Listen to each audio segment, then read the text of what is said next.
26 তারিখে একটা BMW কিনবো রে। এই বেটা, মায়া দেখলি খালি ধাক্কা খেতে মন চাই। আরে ভাইয়া, ভাইয়া আমি তো ফোন টিপে যাইতেছিলাম, তো আমি তো খেয়াল করতে পারি নাই। আচ্ছা সরি ভাইয়া। বেটা তোর ফোন জায়গা মতো মরাই বলে দিন। আচ্ছা ভাইয়া সরি, আমার ভুল হয়ে গেছে। যা বেটা, আর কখনো মেয়েদের সাথে ধাক্কা খাবি না। আচ্ছা ভাই ঠিক আছে। আরে চাঁদনি তুই?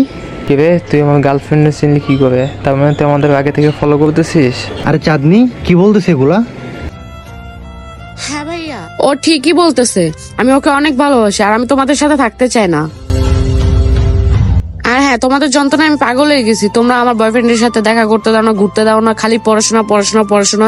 দেখ বোন, আমরা তোর ভালো জন্য বলতেছি, কি বলতেছে এগুলা? আর হ্যাঁ, যে মাকে বলে দিও আমি আর কখনো বাসায় আসবো না। আমি ওকে বিয়ে করবো, ওর সাথে সংসার করব। চলো পাবেল। দেখ বোন, যাস না আমাদের ছেড়ে বোন।